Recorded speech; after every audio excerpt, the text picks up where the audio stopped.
হযরত সালেহ ইবনে মিসমার ও হযরত জাফর ইবনে বুরকান রহমাতুল্লাহ বলেন, রাসূলুল্লাহ সাল্লাল্লাহু আলাইহি সাল্লাম হযরত মালিক ইবনে হারেস রাদিয়াল্লাহু আনহুকে জিজ্ঞাসা করিলেন, হে হারেস, তুমি কি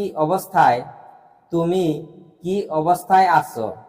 তিনি আরজ করিলেন, আল্লাহ তাআলার মেহেরবানিতে আমি ঈমানের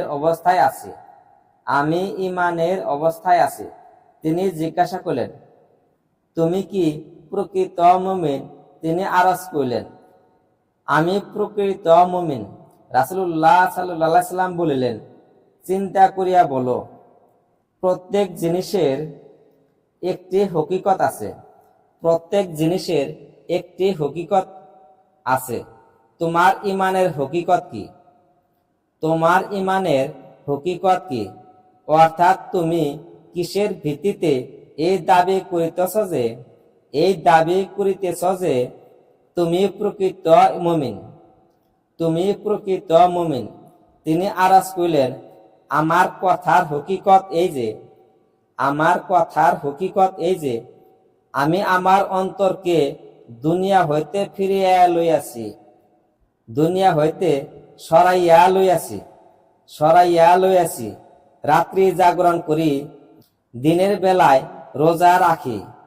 আর যখন আমার রবের আরশকে আনা হইবে, সেই দৃশ্য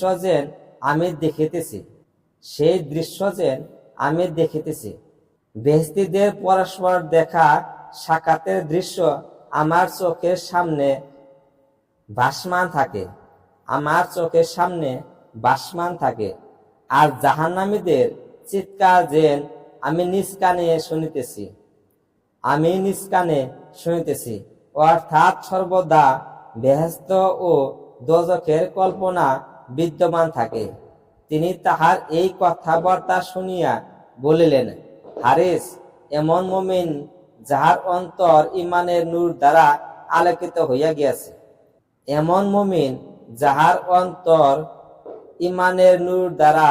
আলোকিত হইয়া গিয়াছে।